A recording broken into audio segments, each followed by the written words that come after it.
Paz, meus queridos. Lana Holder, ela é desmascarada em um debate com o pastor César, um homem estudioso que falou dentro da palavra, que confrontou, e ela ficou sem saber o que falar. Ela distorceu toda a verdade bíblica, colocou ali os seus achismos, as suas interpretações, para tentar justificar o seu erro e o seu pecado. Eu vou colocar aqui na íntegra o vídeo para você ver, não na íntegra, mas o corte do vídeo para você ver todo o corte que eu fiz e o debate vai dar uns 15 minutos. Vai no canal, vai estar o link na descrição aqui do canal Jesus com Você Oficial. Então vai lá, não deixa de ir lá, não deixa de ver o vídeo todo, crédito a ele. Se você estiver vendo esse vídeo agora, dono do canal, Deus abençoe. Caso você quiser que eu retire o vídeo do ar, eu vou estar retirando também, mas Deus abençoe muito a sua vida. Queridos, um inscrito pediu para mim comentar sobre um caso que está repercutindo aí, onde uma deputada, ela está aí colocando em questão para ser retirado o termo homem e mulher. Está acontecendo um casamento, marido e mulher. No casamento não pode mais usar o nome marido e mulher. Esse termo teria que ser proibido segundo o projeto desta mulher. Deixa eu comentar o que eu acho sobre isso antes de eu colocar o debate aqui. Primeiro quero dizer que nós somos a maioria. Nós cristãos somos a maioria. Eu acredito que a minoria nunca vencerá em cima da unanimidade. Nunca vencerá. Eu acredito que uma pessoa movida pelo Satanás nunca vai vencer a igreja do Senhor. Não existe isso de querer tirar o termo homem e mulher do nosso meio, gente. Isso aí é incabível, é inconcebível. Eu não consigo pensar como uma coisa dessa seria capaz. Essa mulher só pode estar louca. Essa mulher só pode estar pirada. Já tomou gasolina, já tomou gadernal, tudo possível tomou. Não pode estar certo. Como seria possível isso? Entre um casal não pode ser chamado marido e mulher mais? Espera aí. A força deles é maior do que a nossa? Pode ser chamado LGBTQ, chamado de tantas outras coisas, homo, bi, mas agora não pode ser chamado de marido e mulher, de homem ou mulher? Isso não existe. Isso é coisa que eles tentam fazer, mas vai cair. Não prospera, querido. Eu nem me preocupo com isso. Mas, pois então, vamos lá para o debate. Você pode se inscrever nesse canal, comentar e compartilhar para que mais pessoas venham ver essa vergonha que a Lana Holder passou. Eu não sei se essa vergonha foi no crédito ou no débito, mas ela passou uma grande vergonha, porque distorce a Bíblia para justificar o seu erro, o seu pecado. Lembrando que a internet limitada do Alexandre, link na descrição, no seu pré-pago, sem aparelhagem e com ligações limitadas, e não reduz durante o mês inteiro. Entre em contato com ele lá. Deus abençoe muito a sua vida e até uma próxima.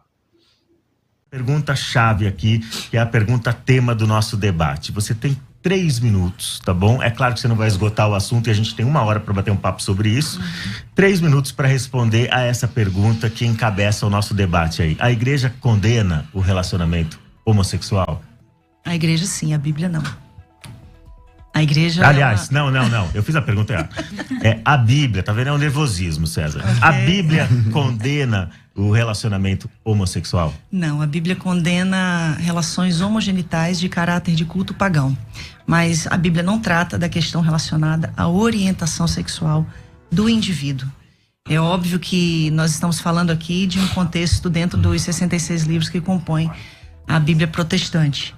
Então a gente tem aí 3 versículos específicos que falam sobre esse assunto, né? 2 no Antigo Testamento e 1 no Novo Testamento. A gente tem inclusive uma expressão usada por Paulo, que é uma neologia que ele cria, para falar sobre esse assunto, que remete às questões relacionadas aos 2 textos encontrados no livro de Levíticos. Então, tudo parte realmente de uma questão de interpretação. Então, óbvio, se eu for fazer uma interpretação fundamentalista desses textos, eu não posso usá-los com essa visão e excluir a visão de usar dessa hermenêutica fundamentalística, desta exegese fundamentalista, somente para esse texto, mas eu preciso usar também para todo o contexto bíblico. E aí a gente vai abrir um leque de muitas outras situações que a gente precisa trazer para essa mentalidade fundamentalista, legalista, que rechaça essa questão relacionada à homossexualidade. Então tá bom. Então, do seu ponto de vista, tem uma questão hermenêutica, né? A questão de interpretação desses textos bíblicos que tratam do assunto. Então, para falar sobre hermenêutica, então tem um professor de hebraico aqui também.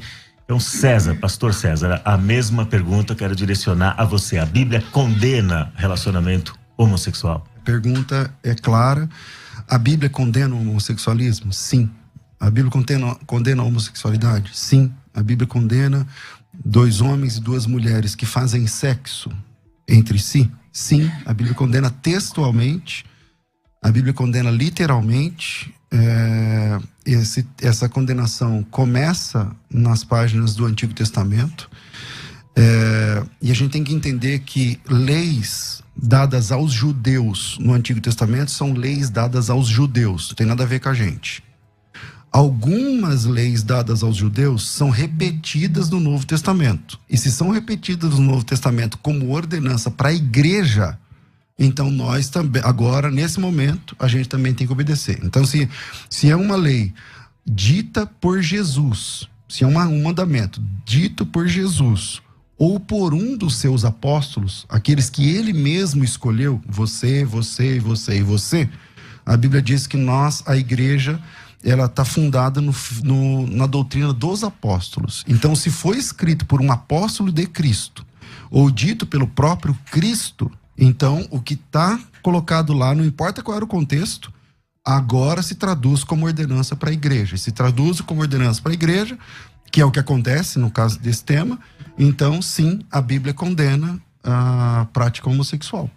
Como um cristão honesto com a Escritura, que quer se submeter à palavra de Deus, deve interpretar essas passagens, como por exemplo em Levítico, Deuteronômio, as passagens nas cartas do apóstolo Paulo? Como que um cristão pode lidar com essas passagens, ao invés de fugir? Porque o que eu percebo é assim, há alguns homossexuais ou militantes da causa LGBT que simplesmente negligenciam a Bíblia, negam a autoridade da Bíblia, a suficiência da Escritura e partem por uma interpretação pessoal. E nesse não me parece ser o seu caso. Você vai para a Bíblia e vai lidar com esses textos. Como é que um cristão honesto pode ir para a Bíblia e lidar com esses textos, pastora Lana? Primeiramente, eu quero dizer que existe uma grande dificuldade de um cristão lidar com essa questão, principalmente se for um cristão gay. Porque ele cresce ouvindo que ele não é aceito como é. Sim. Né? E muitas vezes existe até aquela homofobia cordial. Deus ama o pecador, mas aborrece o pecado. A gente te ama, mas você tem que mudar. É uma linguagem que até é cheia de cordialidade, mas por trás disso existe realmente uma rechaçação, uma exclusão. Segunda coisa que a gente precisa entender é que a Bíblia, ela vai sempre precisar ser avaliada dentro de uma questão popular. E quando eu falo de uma questão de interpretação popular da Bíblia, eu estou falando de um triângulo da hermenêutica. Eu estou falando da realidade pessoal da pessoa, da realidade da comunidade e da realidade social. Então, eu não posso usar textos, por exemplo, o texto mais antigo, mais recente do Antigo Testamento foi escrito 450 anos antes de Cristo. O mais recente do Novo Testamento, 90 anos depois de Cristo. Aí eu pego palavras que foram usadas nesses textos e insiro um vocábulo que foi criado em 1868 por Karl Marx Bennett, que foi um jornalista austro-húngaro, que era escritor, poeta e ativista dos direitos humanos. Você está falando do termo homossexual. E aí a gente usa esse termo que foi criado no século XVIII no século XIX para colocar aí em textos bíblicos que foram escritos séculos, milênios antes dessa ocasião. Então a gente precisa realmente fazer uma leitura popular, uma leitura que traga a manifestação da graça, porque se eu for escolher textos aonde eu vou dizer, não, esse texto aqui do Antigo Testamento eu posso aplicar hoje, mas esse aqui eu não posso. Então, por que eu tenho que selecionar textos das Escrituras e dizer o que vale e o que não vale para o cristão da atualidade? E uma outra coisa que responde a sua pergunta pontualmente, nenhuma passagem bíblica, nenhuma, condena a homossexualidade, o sexo entre pessoas iguais no conceito de orientação sexual, mas a Bíblia não fala sobre orientação sexual. Se a gente for falar do que a Bíblia não fala, existem muitos temas atuais que a Bíblia também não fala, mas a gente usa a palavra de Deus como a nossa bússola no conceito de princípios divinos. Então, o que eu estou querendo trazer aqui é, todas as vezes que a Bíblia fala, 2 vezes no Antigo Testamento e 1 vez no Novo Testamento, sobre relações homogenitais, inclusive somente no Novo Testamento é que se fala sobre relações homogenitais entre mulheres, que é o famoso texto de Romanos 1, 26, 27. Então a gente vai entender que todo o contexto, ele fala de questões de cultos pagãos. Em Levíticos, o contexto está inserido dentro dos rituais egípcios e cananitas, de onde o povo veio e para onde o povo estava indo. A Bíblia trata dessas questões claramente, pastor? E se a Bíblia trata, como que um cristão deve chegar para esses textos e que hermenêutica ele deve usar? Que interpretação ele deve dar para esses textos? Bom, sempre na pauta que eu falei no começo, com todo respeito pessoal que você merece, ela citou aí um jargão meio evangélico, né? Que Deus ama... Como é? Deus ama o pecador e aborrece o pecado. Beleza. Bom, o que a Bíblia diz, pessoal? Infelizmente, Deus não aceita ninguém como a pessoa é. Deus não aceita a mim como eu sou, Deus não aceita você como você é. Porque se Deus aceitar a gente como a gente é, não precisa de graça, não precisa de salvação, não precisa de mudança de vida, não precisa de conversão. Se Deus me aceita como eu sou, eu tô falando de todos, tá? Tô falando de todos e todas. Eu tô falando de mim, inclusive. Se Deus me aceita como eu sou, então não precisa de Cristo, não precisa de salvação, não precisa de redenção, não precisa de igreja, não precisa de batismo, não precisa de nada. Agora, a grande notícia da graça é que Deus não te aceita como você é, mas Ele te recebe como você está. E isso é para heterossexuais, isso é para homossexuais, tá para todos os seres humanos. Você está entendendo? A leitura bíblica, eu não sei exatamente, aí a gente pode tratar, e eu acho que o tempo é muito curto, mas a leitura bíblica, você enxerga, parece que 2 textos no Antigo e 1 no Novo Testamento, né? Para mim, um texto já é suficiente, mas tem muito mais do que esses 3 textos que tratam a respeito do tema, que desenvolvem esse tema. E a grande questão é que Deus, ele não aceita, porque a questão, eu não estou falando da homossexualidade, eu estou falando da prática homossexual. Uma pessoa pode ter desejo por qualquer tipo de prática sexual e ser salva. E tá tudo bem, eu creio assim na Bíblia. Tá lá em Mateus capítulo 19, acho que 10 ou 11 ou 12, que você deve conhecer bem o texto. A pessoa pode ter uma vontade de um desejo sexual e suprimir essa vontade por ela mesma, por devoção a Deus. E tá tudo bem, entende? Agora, o que Deus condena, o que a Bíblia condena textualmente, peremptoriamente, é a prática. Eu acho que tem que ficar claro o seguinte, que a posição da minha colega de debate hoje, ela é uma posição, é uma compreensão pessoal. Ok, uma compreensão pessoal, tudo bem, você compreende isso. Agora, quando eu peço o texto, não, esse é o contexto, tá bom, me mostra o contexto. Não tem contexto, porque você sabe que não tem contexto. Claro que eu sei que tem contexto. Então me dá o contexto. Estou aqui, eu posso ler Levítico 18? Tô esperando. Lá. Então, ok, Levítico capítulo 18, relações sexuais proibidas. A minha tradução, inclusive, é da linguagem de hoje, né, que tanto é usada para condenar os homossexuais. O Senhor Deus deu as seguintes ordens para os homens de Israel: não tenha relações com uma mulher que seja sua parente. Abraão já estava no sal aí, né, porque ele casou com a irmã. Não tenha relações com a sua mãe, isso seria uma vergonha para o seu pai e também para a sua mãe. Não tenha relações com qualquer outra mulher que pertença ao seu pai. Não tenha relações com a sua irmã, seja por parte de pai ou de mãe, ou somente por parte de pai. Ele começa com a lista de questões que são proibitivas.